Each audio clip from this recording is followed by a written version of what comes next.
Buenas tardes a todos. Vamos a comenzar con la parte llamada D2, que sería la continuación de la clase de puentes pórticos. Trataremos la tipología en particular de puentes arco, en sus distintas variantes, haciendo mención de algunos proyectos a modo de ejemplo. Si tuviésemos una viga simplemente apoyada con una carga uniforme, el esquema estructural interno de trabajo se materializaría mediante un arco de hormigón comprimido que se dirige hacia los apoyos y la barra de acero que toma las tracciones, las barras de acero que toman las tracciones T, se vinculan en un punto en común en donde concurren el eje del arco comprimido, la reacción de apoyo y la barra. A partir de ese punto, la armadura de esa viga debería estar correctamente anclada, tener la longitud de anclaje correspondiente. Entonces, es factible descomponer las solicitaciones internas en la viga mediante un arco comprimido con una resultante C y una resultante de tracción en la armadura con valor T, con un brazo interno de palanca Z variable. El momento sería igual, entonces, ante la ausencia de cargas axiales, C por Z o T por Z, y C es igual a T.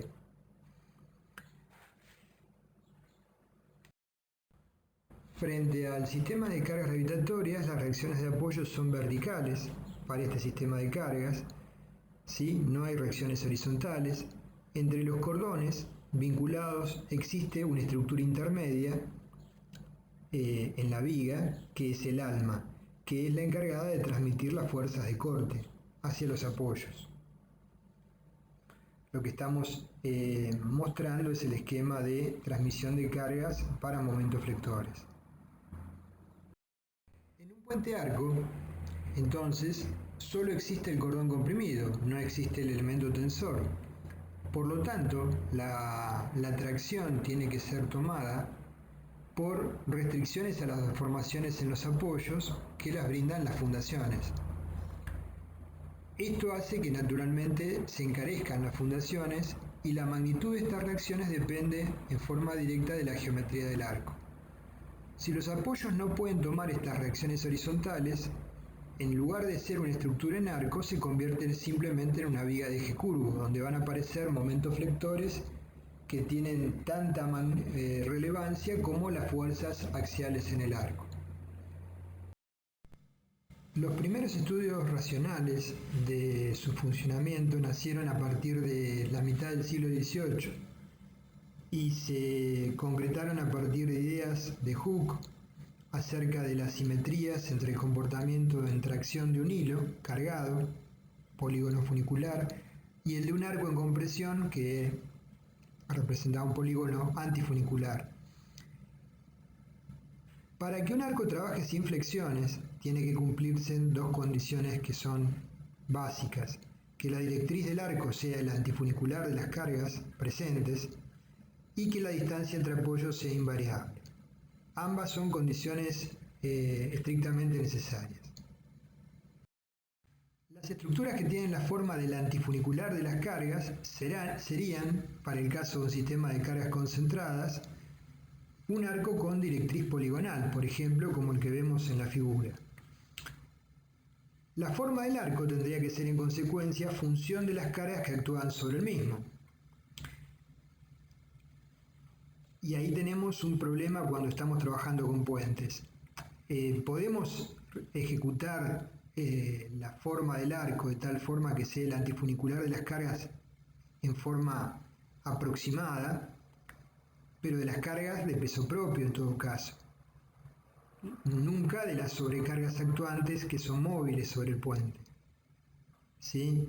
Y entonces siempre, aunque al menos derivado de las consecuencias de la sobrecarga de uso, van a aparecer flexiones asociadas con las compresiones presentes en el arco. Después veremos que, independientemente de esto, normalmente el peso propio del arco es difícil que sea reemplazado por un antifunicular que lo equilibre completamente y que tiene una serie de dificultades. Por ejemplo, a veces si el tablero superior se transmite al arco a través de elementos tipo columnas, que son cargas concentradas aplicadas al arco, o sea, sería un sistema de cargas concentradas como el que vemos. Si el tablero es inferior, se cuelga del arco a través de péndulas traccionadas, que son también cargas concentradas aplicadas. Pero desde el punto de vista teórico, esto sería lo válido, ¿no? Tendríamos que lograr que la directriz del arco tenga la forma del antifunicular de las cargas presentes. Acá vemos un arco, por ejemplo, con tablero superior, sobre el cual el tablero apoya en el arco mismo y le transmite las cargas mediante columnas, pilas esbeltas o esbelteces variables en función de la distancia entre el extremo y el centro del arco. En el centro del arco pueden confundirse tablero con arco o estar distanciados. Esas pilas transmiten, en función de la rigidez que tienen, no solamente fuerzas axiales, sino a su vez en ocasiones también momentos flectores. Habrá que ver de qué orden de magnitud son. Con lo cual se genera inevitablemente esfuerzos de flexión sobre el arco asociados con los de compresión. Respecto de los empujes horizontales, estos dependen de la relación entre la flecha y la luz del arco.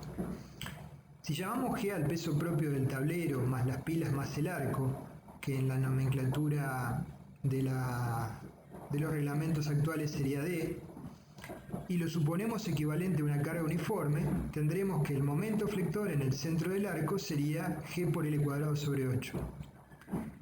Para anular ese momento, el empuje horizontal debe generar un momento MH igual a la altura del brazo de palanca F, que es la flecha del arco, por la reacción horizontal H. Igualando ambos momentos, podemos despejar la reacción horizontal en función del peso propio actuante y de la flecha del arco. H es igual a G por L cuadrados dividido 8 veces F. Flechas menores a luces constantes generan mayores reacciones de apoyo H. Esto tiene una incidencia directa en el costo de las fundaciones.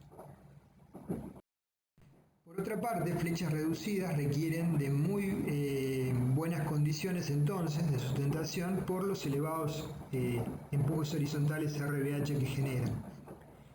Relaciones usuales de flecha y luz están entre 1/5 y 1 sobre 7,5 avos. Después veremos fotos de puentes actuales y las relaciones flecha-luz que adoptó en cada caso el proyectista para ese puente en particular. Este, por ejemplo, es un puente en Sudáfrica, construido en el año 1985, donde el tablero es superior y se transfieren las cargas mediante pilas esbeltas al arco, la luz entre apoyos, 272 metros, y la relación flecha-luz, algo menor a la que habíamos planteado, 1 sobre 440. Los macizos de apoyo es roca, ¿sí? O sea, tiene muy buenas condiciones las fundaciones. Este es un puente en arco moderno en España, el Burguillo, que tiene una distancia entre apoyos de 165 metros y cruza una luz total de 267 metros. Tablero superior, se transmiten las cargas mediante pilas y la relación flecha-luz en este caso está en el otro extremo, 1 sobre 7,5.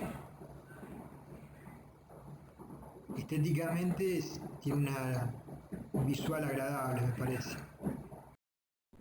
Acá podemos ver para arcos con funiculares, con relaciones de flecha diferentes, cómo va modificándose la composición de fuerzas horizontales. Para el primero, ¿sí? Donde la altura del arco es igual a la mitad de la luz, o sea, la flecha del arco es igual a 1/2. La reacción horizontal tiene un valor unitario, ¿sí? Como referencia.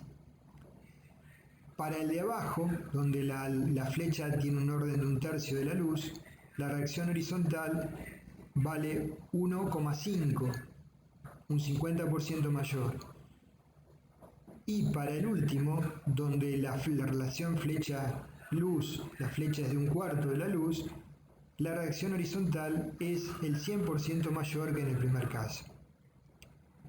Los arcos peraltados como el primero tienen otro tipo de problemas. Por ejemplo, el problema de la tendencia a la inestabilidad transversal por la existencia de fuertes cargas de compresión. Siempre tenemos que tener presente que al tener restringidas las deformaciones en los apoyos el arco, sea bien potrado o bien articulado, naturalmente cualquier deformación impuesta producto de descensos diferenciales de un apoyo, variaciones de temperatura, contracción de fragua, va a generar, aún en ausencia de cargas asimétricas debidas a las sobrecargas que siempre van a existir, momentos flectores. Esos momentos flectores tendrán valores de mayor o menor magnitud en función de las condiciones particulares del proyecto que tendremos que estudiar. Y este tipo de solicitaciones las vamos a tener que analizar y ver la magnitud para evaluar si hay que incorporarlas para el diseño de los elementos principales y secundarios. Acá estamos observando el camino de las cargas en un puente arco con tablero intermedio.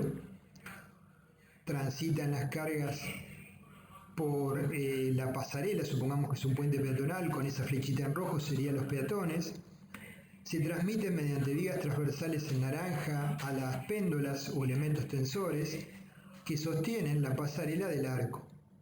Los tensores son los vectores en azul y se transforman en fuerzas predominantemente de compresión en verde hacia los apoyos. Ese sería el llamado camino de las cargas hasta las fundaciones. Bueno, un puente arco, ¿qué elementos constituyentes principales tiene este tipo de estructura? El arco, que es el elemento principal resistente y cuya forma la determina el antifunicular de la carga permanente del puente usualmente. El tablero, su geometría se adapta a las exigencias del tránsito. Y las pilas o pilares que transfieren la carga del tablero al arco, ¿sí? Esto es cuando el tablero es superior, entonces esas pilas trabajan a compresión, y cuando el tablero es inferior, esas pilas se transforman en elementos tensores, trabajando a tracción. Como antecedentes, a comienzos de siglo ya empezaron a desarrollarse los primeros puentes arco, realmente proyectos muy bonitos como el que vemos de Mayer, que por las dificultades tanto de cálculo como de ejecución se solían plantear triarticuladas, ¿sí? Como la que vemos en la foto. La construcción en sí misma representaba un desafío. Fíjense el puente de la izquierda y la cimbra a la derecha para desarrollarlo. Desafío que a veces concluyó bien y a veces concluyó con colapsos importantes de la estructura de soporte. En este caso se requerían estructuras de encofrado autoportantes que salvaran luces del orden de los 90 metros como tenemos este puente, que eran verdaderas obras de ingeniería en sí mismas. Acá podemos observar un puente notable en Suiza de la década del año 30, triarticulado con una longitud entre apoyos de 90 metros, donde se confunde o se funde el arco con el tablero en la zona central. Mayer fue el autor de este y de muchas otras obras singulares de la ingeniería. En este caso podemos ver el primer puente arco en hormigón armado en La Plata, en Gonet, del año 1916, triarticulado también, diseñado por el ingeniero Donato Gerardi, que aún se encuentra en relativamente buen estado. Se definían así triarticulados por una cuestión de simplicidad de cálculo, ¿sí? Dada que las únicas herramientas que teníamos para hacer el diseño era la regla de cálculo y lápiz y papel. En la actualidad, los puentes arco pueden ser llevados adelante mediante metodologías constructivas modernas y eficientes. Acá vemos el avance por voladizos con atirantamiento provisional.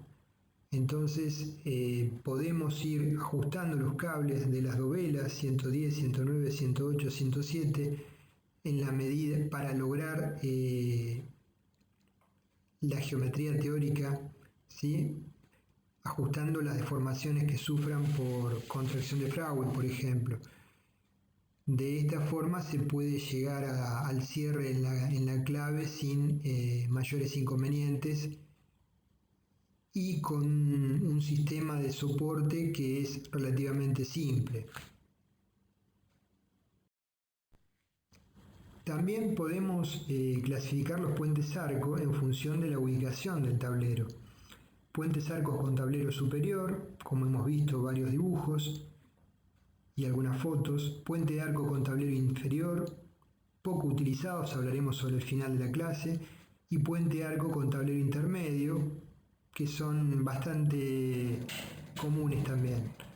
Y dentro de la tipología del arco pueden ser las condiciones de borde bien potrado, biarticulado o triarticulado. Triarticulado prácticamente las articulaciones, ahí estamos visualizando una articulación rótula de Freycinet, son complejas, no solo la ejecución sino luego el mantenimiento. Entonces, asimismo los arcos triarticulados en algunos casos han tenido problemas por deformaciones excesivas por fluencia lenta.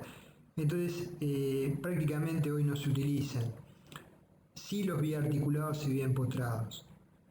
En condiciones de buenas fundaciones, quizás el bien potrado es el más conveniente, pero bueno, eso hay que analizarlo en cada caso y para cada proyecto. Otra variable importante a tener en cuenta es la relación de la rigidez del arco y del tablero. En la foto de la izquierda vemos un arco flexible porque es en realidad una lámina de hormigón que sigue la geometría del arco, la antifunicular de las cargas,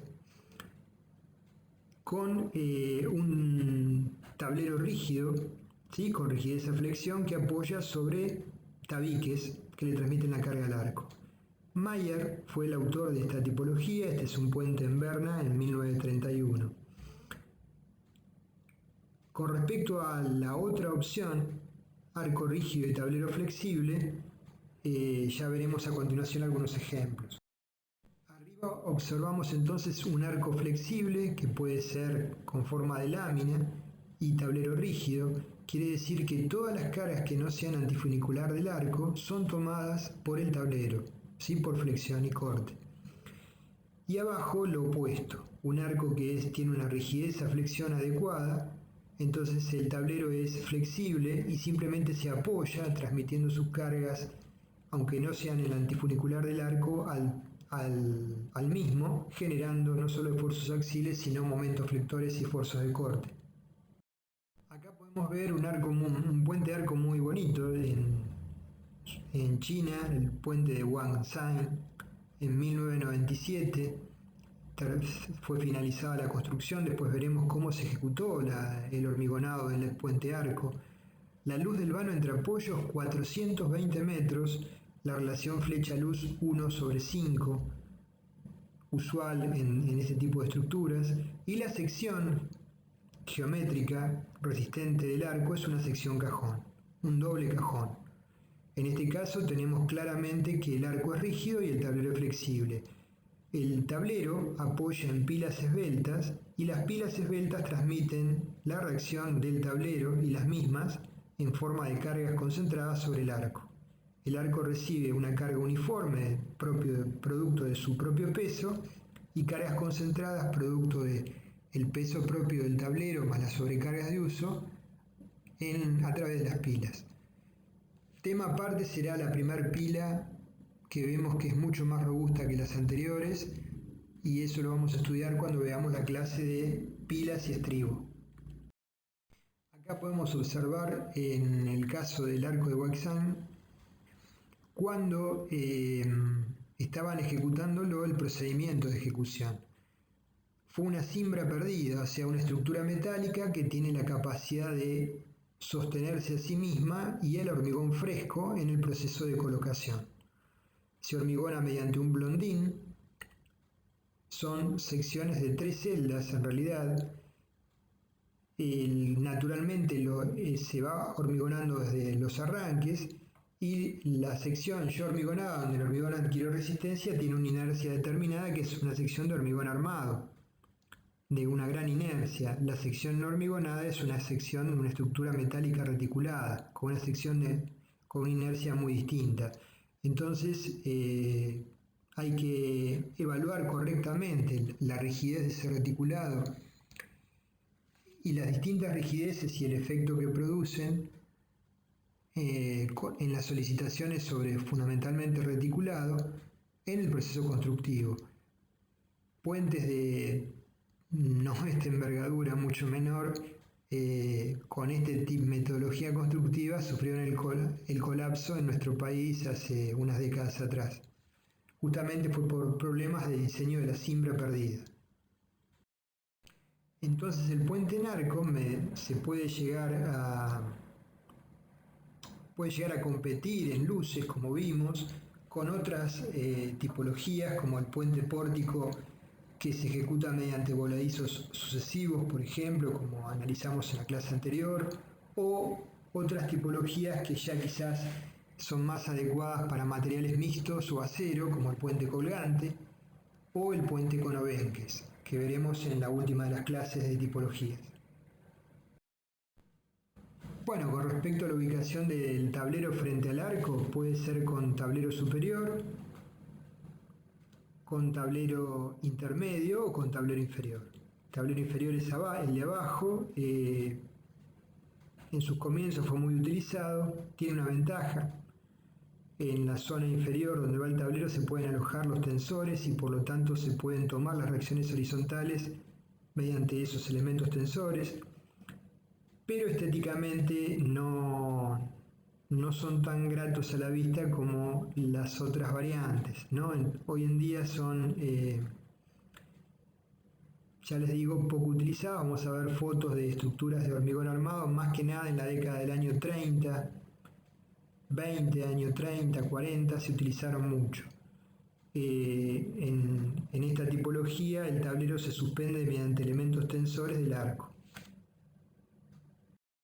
En general la forma del arco viene determinada como el antifunicular de las cargas permanentes del puente, que sería el peso propio del arco más el tablero más las pilas.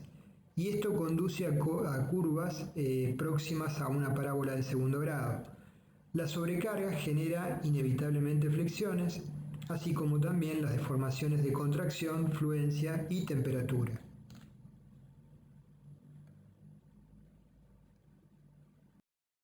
Con respecto a las relaciones flecha-luz, para relaciones flecha-luz reducidas, el arco se vuelve muy sensible a deformaciones por fluencia y contracción. Acá vemos la apariencia estética de 3 relaciones flecha-luz muy diferentes. El primero, 1 en 2,5, el segundo, 1 en 3,7 y el último, 1 en 5,7. ¿Sí? Las relaciones 1/5 en flecha-luz son más usuales que las relaciones menores. Para puente de arco con tablero superior, las condiciones de borde de los apoyos son en general bien empotrados. Como dijimos, las articulaciones son elementos que tienen un costo importante, el diseño es complejo, la conservación es dudosa, es decir, si no son adecuadamente conservadas, introducen problemas al no funcionar adecuadamente y le dan al arco una gran deformabilidad. Solo resulta conveniente recurrir a este tipo de vínculos ante la presencia de suelos de fundación en los que se esperan grandes giros. Por ejemplo, tenemos en la foto el puente de La Guaira, diseñado por Freycinet, el padre del pretensado, que lo adoptó justamente esta configuración por dificultades que presentaba la ladera. Como mencionamos previamente, el arco triarticulado, utilizado en su momento, entre otros por Mayer y otros proyectistas, hoy en día casi no se utilizan como opción. Presentan, como mencionamos, problemas de deformación diferida. Nuevamente observamos en la foto el puente que mencionamos anteriormente en el año 1930 con una luz de 90 metros, triarticulado, apoyado en laderas de roca. Acá podemos ver la foto previa al colapso y posterior al colapso de un puente desarrollado en Oceanía, que en 1977 con una luz récord de vano de 241 metros triarticulado, ¿sí? Donde se empezó a observar en la foto superior un descenso diferencial por los efectos de retracción y fluencia incorrectamente evaluados, muy significativos. Entonces, se decidió o evaluó darle una contraflecha, ¿sí? Finalmente, la solución no fue la más adecuada. El puente en el año 1996 colapsó con una flecha que previo al colapso en el centro de la luz era del orden de 1,50 m, 1,47 m. Bueno, respecto de las tipologías de puente arco, tenemos que hablar qué características tienen las secciones usualmente de estos arcos. Si bien son variables en función de la luz a salvar, para luces intermedias y luces más importantes, la más usual es la sección cajón, que puede tener una, dos o más células. La que vemos, por ejemplo, presenta 3 células, 12 metros de ancho, por una altura variable en función de la rigidez requerida de 5,60 metros a 3,60 metros, y arriba apoyan las pilas, y sobre las pilas, sobre apoyos simples, apoya la superestructura. La sección cajón tiene características que ya sabemos son muy favorables, tanto para la tendencia del pandeo, por el radio de giro, como para tomar solicitaciones de torsión derivadas de cargas asimétricas. En general, el diseño de la sección transversal de un arco depende de la relación entre el peso propio y la sobrecarga, como ya lo hemos mencionado. No resulta conveniente que el arco tenga una gran rigidez flexional, ¿sí?, en líneas generales, dado que a mayor rigidez aumentan las solicitaciones por corrimiento de apoyos, variaciones de temperatura y fenómenos geológicos. Cualquier tipo de deformación impuesta originada por estas causas va a generar mayores solicitaciones en el arco a igualdad de condiciones cuanto más rígido sea este.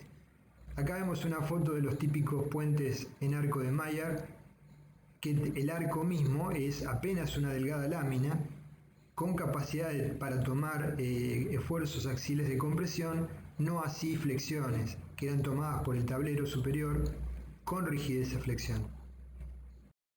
Respecto a las secciones transversales de los arcos, la sección más adecuada depende de la luz a salvar. Para luces reducidas, se entiende para esta tipología de luces reducidas no mayores a los 35-40 metros, la sobrecarga accidental suele ser más importante que el peso propio.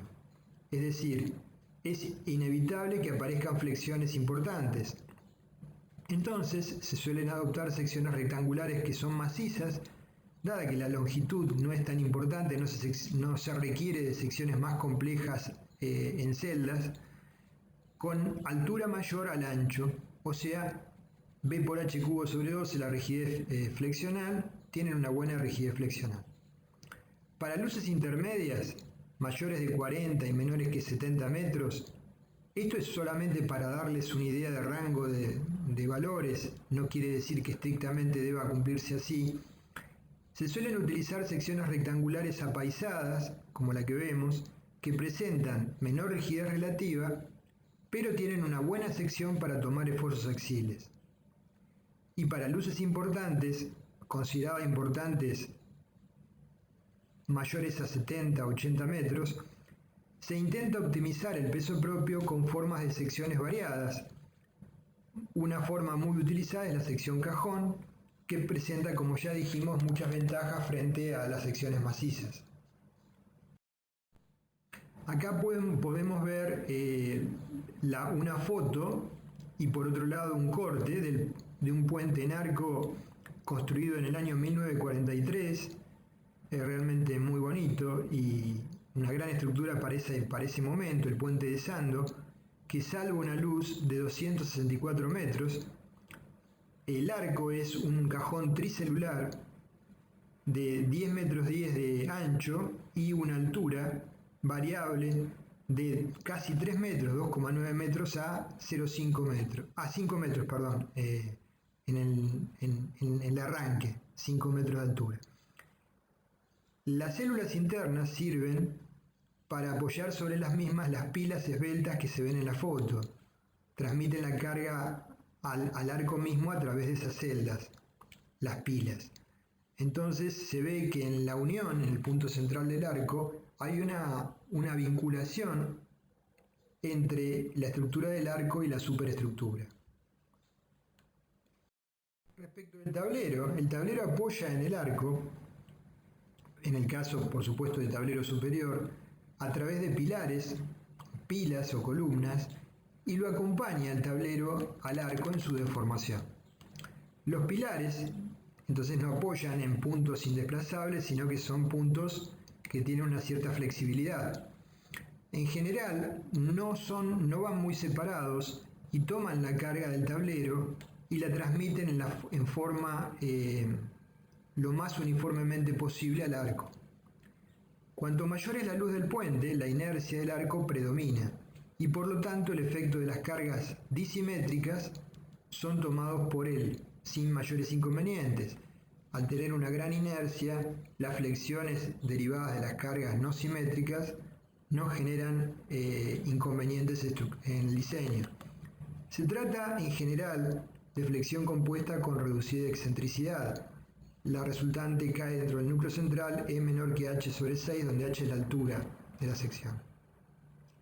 El tablero se limita a recibir las cargas directas apoyado en las pilas y las eventuales deformaciones diferenciales que se producen entre los soportes y debido a las deformaciones del arco que hay que considerar. Y asimismo, también debe tomar las deformaciones impuestas por variaciones térmicas, contracción de Frauer en el sentido longitudinal y en el sentido transversal tiene que tener una rigidez como diafragma para transmitir las cargas de viento a los puntos en que sea posible tomar estas cargas. En el puente de Huangshan, ya lo vimos en China, son a las pilas extremas. Acá podemos ver una foto son dos puentes en realidad arco en Croacia con una luz entre apoyos de 390 metros concluidos en el año 1980, ejecutados mediante la técnica de voladizos sucesivos, dovelas atirantadas, con una relación flecha-luz 1 sobre 6,5. Es una estructura estéticamente muy agradable. Fíjense que la carga transmitida por la vía carretera se da en muy pocos puntos. En el centro del arco, con un pequeño pilar cercano y tres pilares más visibles, el último que apoya sobre el arranque del arco. Bueno, justamente acá vemos una foto en etapa constructiva de ese arco, construido como dijimos por avances por voladizos sucesivos, con pilas provisionales, o sea, las pilas en realidad eran las pilas definitivas, lo que tenían era, y esta metodología suele utilizar de esa manera la ejecución del mismo, con atirantamientos temporales, que son las diagonales que vemos, que son tensores de acero de alta resistencia, que son debidamente tensados para regular la geometría del arco. Se utilizaron dovelas prefabricadas sección cajón con 3 células y con la relación flecha-luz que ya dijimos previamente. Con respecto a la relación arco-tablero, la relación entre ambos se da a través de las pilas verticales, como hemos venido mencionando. La separación entre pilas verticales es como mínimo la división del arco en 8 partes iguales, resultando lo más frecuente su división en 10 o 12 partes.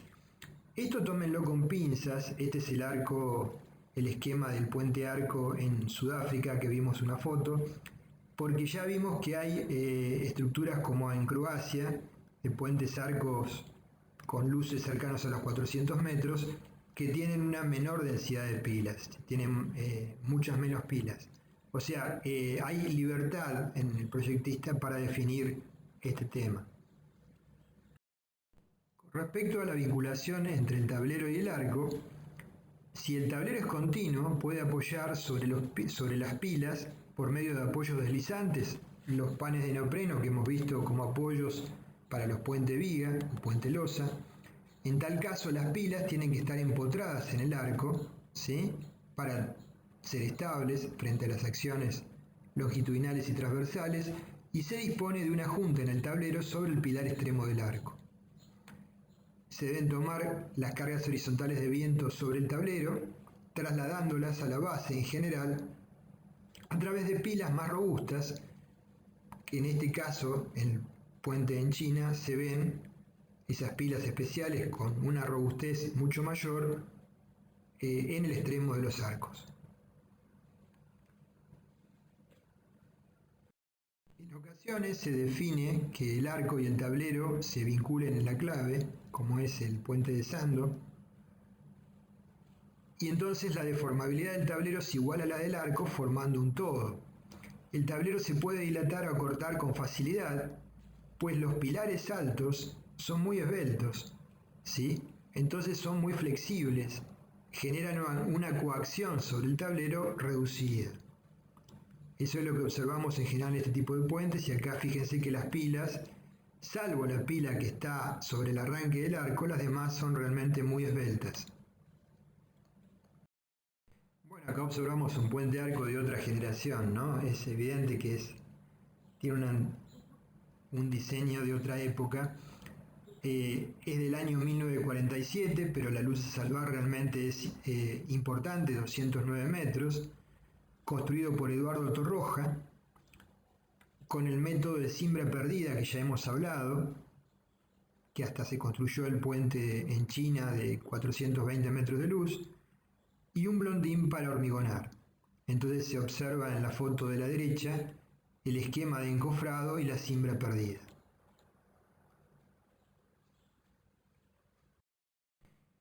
Otra alternativa puede consistir en empotrar las pilas en el arco y en el tablero, salvo en las pilas muy próximas a las claves, que son muy cortas, y se generarían solicitaciones sobre las mismas muy elevadas por la coacción, las deformaciones impedidas. Entonces pueden experimentar flexiones importantes esas pilas cortas. En estos casos, como vemos en el dibujo, esta es una propuesta en España, pero que no fue realizada en el año 1991, tenemos que la superestructura está vinculada al arco, que son 2 celdas, si es una sección cajón, mediante un empotramiento a nivel del arco y un empotramiento a nivel superior. Bueno, dentro de los puentes modernos y actuales, o relativamente actuales, tenemos el puente de Hoover, cercano a la represa de Hoover, que cuando tenemos clases presenciales les suelo mostrar un video de la etapa constructiva que es bastante interesante.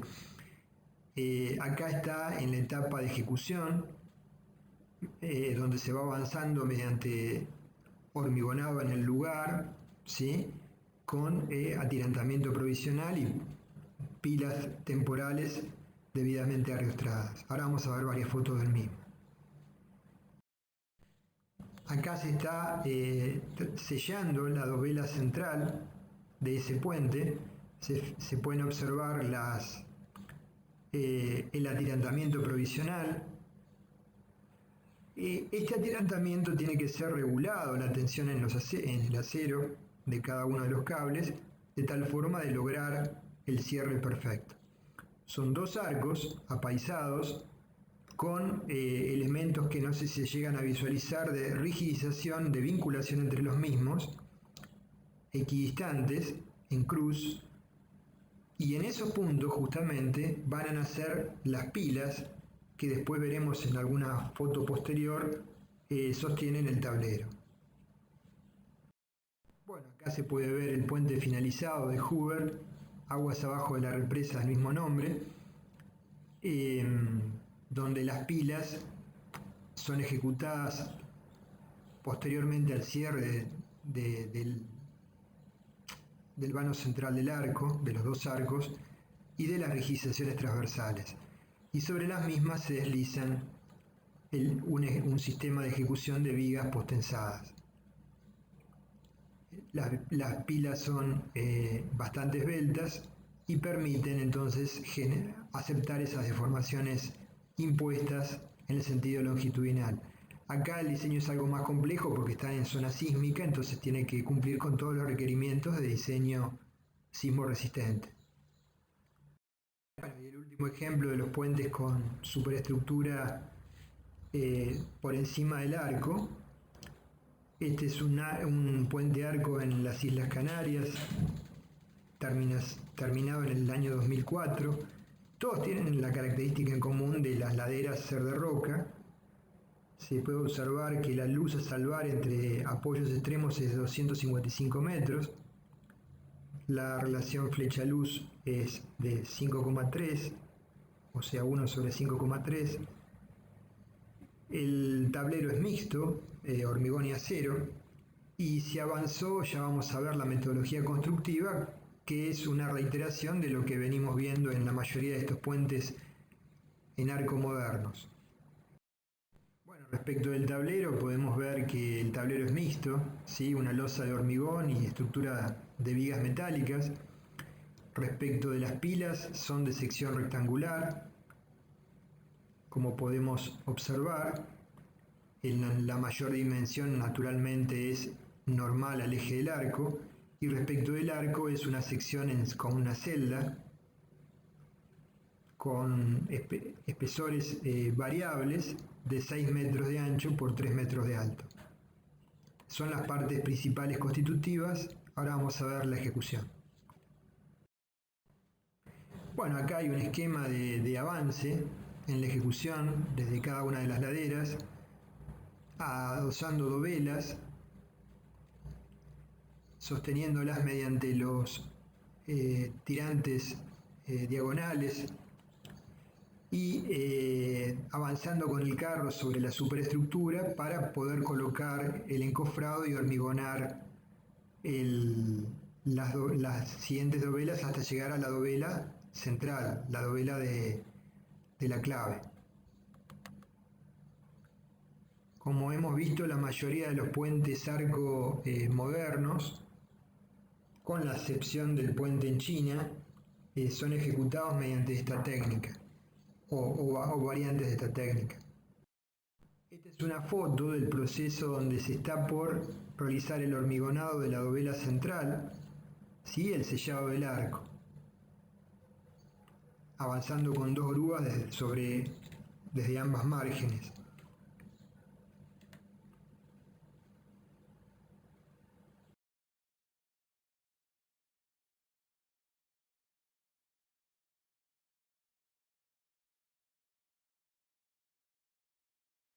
Bueno, para finalizar este tema de esta tipología de puente arco, vamos a hablar de una ubicación de tablero que ya no es tan frecuente.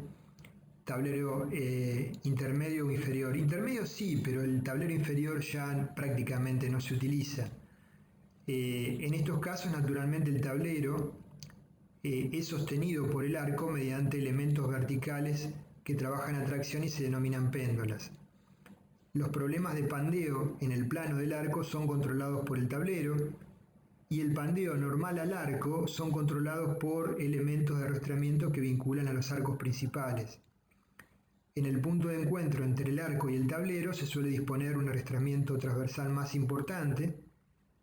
Las relaciones flecha-luz están en el orden de 1/6.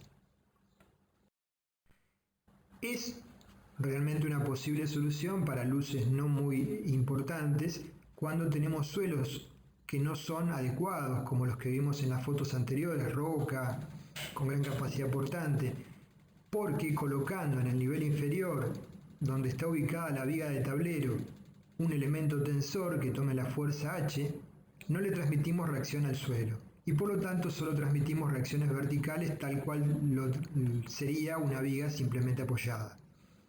Entonces es una solución alternativa interesante para luces medias cuando tenemos problemas con las fundaciones. Acá podemos observar un puente arco que une la ciudad de Neuquén con la ciudad de Chipoleti, vinculando las provincias de Río Negro y Neuquén, a la antigua usanza, con tablero inferior sostenido por elementos verticales tensores con rigidización espacial, construido en la década del año 40. ¿Sí?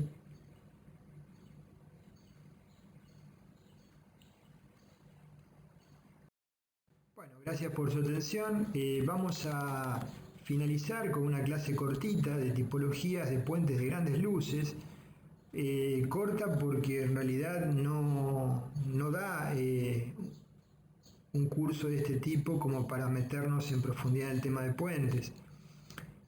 Las tipologías de grandes luces como el puente colgante o puente con obenques son estructuras con un grado de complejidad muy importante y serían probablemente materia de estudio de un curso de posgrado. Entonces, no obstante eso, vamos a hablar brevemente de las mismas para que ustedes tengan un concepto de cuáles son los elementos constituyentes, cómo trabajan y algunos aspectos importantes para por lo menos participar de un equipo de trabajo de diseño.